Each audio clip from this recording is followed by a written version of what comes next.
Governor కోట 2 MLC స్థానాలపై టీడీపీలో తీవ్ర పోటీ నెలకొంది. 2 ఎమ్మెల్సీ స్థానాల రేస్లో 20 మందికి పైగా ఆశావహులు అధిష్టానం చుట్టూ చెక్కలు కొడుతున్నారు. అభ్యర్థులను ప్రకటించాల్సి ఉన్నందున ఎవరికి అవకాశం దక్కుతుందోనని రాజకీయ వర్గాల్లో ఉత్కంఠ నెలకొంది. 2 స్థానాల భర్తీపై టీడీపీ అధిష్టానం కసరత్తు చేస్తోంది. సామాజిక, రాజకీయ, ప్రాంతీయ సమీకరణాలను ఫోకస్లో పెట్టుకుని అభ్యర్థులను ఎంపిక చేయనున్నారు సీఎం చంద్రబాబు. గతంలో సీట్లు త్యాగం చేసిన వారు, రాజ్యసభ ఛాన్స్ మిస్ అయిన సీనియర్ల పేర్లను పరిశీలిస్తున్నట్లుగా తెలుస్తోంది. గవర్నర్ కోట ఎమ్మెల్సీ సీట్ల ఆశావాహుల్లో ఉమ్మడి కృష్ణా జిల్లా నేతలు భారీ సంఖ్యలో ఉన్నారు. కృష్ణా జిల్లా నుంచి రేస్లో వర్ల రామయ్య, దేవినేని ఉమామహేశ్వరరావు, వంగవీటి రాధ, టీడీ జనార్దన్, బుద్ధా వెంకన్న ఉన్నారు. గోదావరి జిల్లా నుంచి క్షత్రియ సామాజిక వర్గానికి చెందిన మంతెన సత్యనారాయణరాజు ఎమ్మెల్సీ పదవికి ప్రయత్నిస్తున్నారు.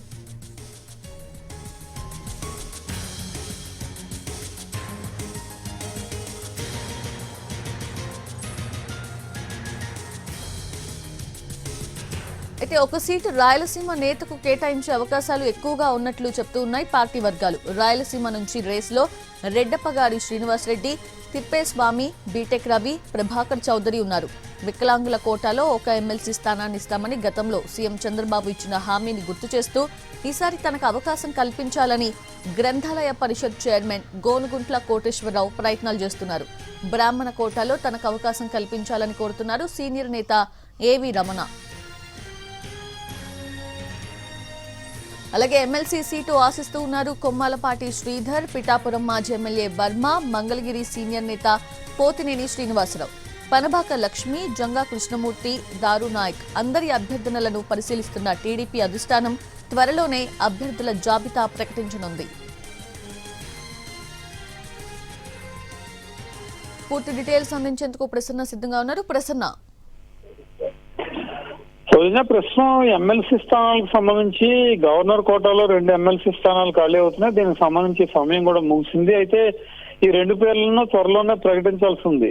పండుల రవీంద్రబాబు, జకియా ఖాన్ వీరిద్దరు కూడా గవర్నర్ కోటాలో వాడు పదవీ కాలం పూర్తయింది. వాళ్ళిద్దరు పదవీ కాలం. అయితే టీడీపీ అధిష్టానం యాక్చువల్ గా అయితే కూటమిలో ఉన్న 3 పార్టీల్లో టీడీపీ, జనసేన, బీజేపీ 3 పార్టీల్లో 2 స్థానాలు రావాలి. కానీ ఈసారి టీడీపీ నుంచే 2 పేర్లు దాదాపు ఖరారయ్యే అవకాశం అయితే కనిపిస్తుంది. ఎందుకంటే మన రాజ్యసభ స్థానంలో జనసేనకు అవకాశం ఇచ్చారు కాబట్టి ఎమ్మెల్సీలు 2 కూడా టీడీపీకి వచ్చే ఛాన్స్ కనిపిస్తుంది. ఇందాక మీరు చెప్పినట్టుగానే టీడీపీ నుంచి చాలా భారీగానే ఆశావాహుల లిస్టు ఎక్కువగా ఉన్న పరిస్థితి కనిపిస్తుంది. ఎందుకంటే ఎమ్మెల్సీలు ఉన్నవి 2, కానీ పోటీల్లో చాలా మంది అటు వరల రామయ్య మొన్న రాజ్యసభ ఎక్స్పెక్ట్ చేశారు కానీ రాలేదు.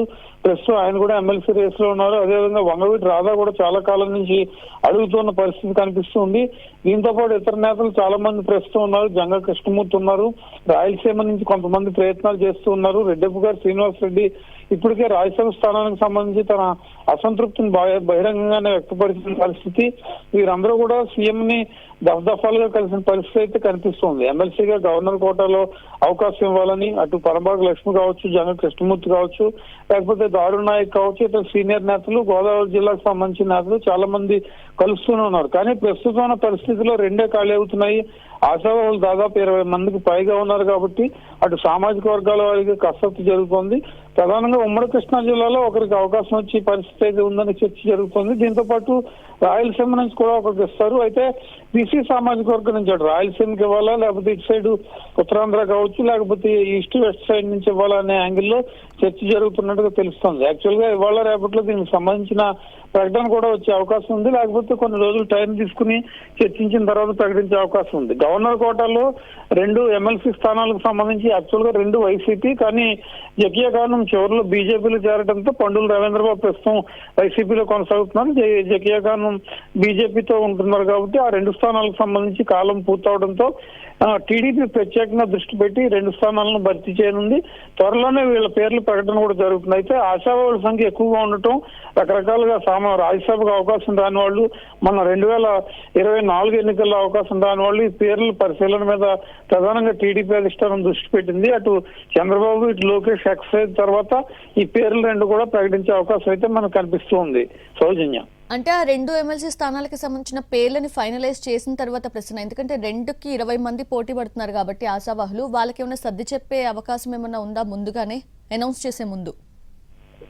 అయితే చాలా మంది కలిసిన వాళ్ళకి వాళ్ళు ఎంతకాలం నుంచి టీడీపీతో సన్నిహితంగా ఉంటున్నారు, ఎక్కడెక్కడ సర్వీస్ చేశారు, సామాజిక వర్గంగా వాళ్ళ ఫీడ్బ్యాక్ ఏ రకంగా ఉంది, ఇవన్నీ కూడా సీఎం చంద్రబాబు దృష్టికి కొన్ని సందర్భాల్లో తీసుకెళ్లే ఉన్నారు. గతంలో కూడా రాజ్యసభ సీట్లు ప్రకటన చేసినప్పుడు కానీ ఇతర ఎమ్మెల్సీలు ప్రకటన చేసినప్పుడు కానీ చెప్తూనే ఉన్నారు. అయితే చాలా లిమిటెడ్ గా మన రాజ్యసభ స్థానాలు 3, అదేవిధంగా ఇప్పుడు ఎమ్మెల్సీ స్థానాలు 2 అవడంతో అభ్యర్థులు చాలా ఎక్కువగా ఆశావాళ్ళు ఎక్కువగా ఉన్నారు. వీళ్ళకి సర్ది చెప్పడం ఎప్పటికప్పుడు చెప్తూనే ఉన్నారు. అయినప్పటికీ కూడా పార్టీకి మేము లాయల్ గా పనిచేస్తున్నాము, మా పేర్లు పరిశీలించండి అని కూడా వారు కోరుతున్న పరిస్థితి కనిపిస్తుంది. అయితే లిమిటెడ్ గా సీట్లు ఉండటంతో అడ్జస్ట్ చేయడం కష్టంగా ఉంది. అయితే కొంతమందికి చెప్పేది ఏంటంటే వచ్చే మార్చిలో ఎక్కువ ఎమ్మెల్సీ స్థానాలు ఖాళీ అవుతాయి కాబట్టి దానికి సంబంధించి 2027లో దాదాపు 15 పైగా ఎమ్మెల్సీ స్థానాలు ఖాళీ అయ్యే అవకాశం కనిపిస్తుంది. అవన్నీ కూడా ప్రస్తుతం వైసీపీ ఉన్నాయి కాబట్టి అవన్నీ కూటమికి వచ్చే అవకాశం ఉంటుంది. అప్పుడు అందరికీ అవకాశాలు వస్తాయనే చర్చ ప్రధానంగా జరుగుతోంది. ఇదే అభిప్రాయాన్ని ఆశావాళ్ళకి ఎక్కువ చెప్తూ ఉన్నారు. అయితే మొన్న రాజ్యసభ స్థానం ఆశించిన వారిలో వరల రామయ్య ప్రధానంగా ఉన్నారు. మళ్ళీ మరి ఆయనకి ఎమ్మెల్సీ ఇస్తారా, ఇప్పుడు వేరే పేరైనా తెర మీదకి వస్తుందని చూడాల్సింది. మొత్తానికి అటు ఉమ్మడి కృష్ణా జిల్లాలో ఒకరికి, రాయలసీమ జిల్లాలో ఒకరికి, వీళ్ళిద్దరిలో ఒకరు బీసీ సామాజిక వర్గాన్ని పరిగణలోకి తీసుకునే అవకాశం ఉంది కాబట్టి ఎవరిని ప్రకటిస్తారు ఏంటి అనేది మనకి త్వరలోనే స్పష్టంగా వచ్చే పరిస్థితి కనిపిస్తుంది. Soujanya. S Prasanna, thanks for the updates. Telugu రాష్ట్రాల నీట్ చరిత్రలో కొత్త అధ్యాయానికి నాంది ఎస్ఆర్. ఇది ప్రతి తెలుగు విద్యార్థి విజయం. మన తెలుగు విద్యార్థి తెలుగు గడ్డపై నుంచి ఎగురవేసిన విజయకేతనం. ఆల్ ఇండియా జనరల్ కేటగిరీలో 9వ ర్యాంక్, 720కి 705 మార్కులు. తెలుగు రాష్ట్రాల్లో ఏ ఒక్క విద్యా సంస్థకి 720కి 705 మార్కులు రాలేదు, ఒక్క ఎస్ఆర్ కి తప్ప. It's an open challenge. Telangana రాష్ట్రంలో నంబర్ 1, ఏపీలో నంబర్ 1, కర్ణాటకలో నంబర్ 1, మొత్తం సౌత్ ఇండియాలో ఎస్ఆర్ ఆధిపత్యం.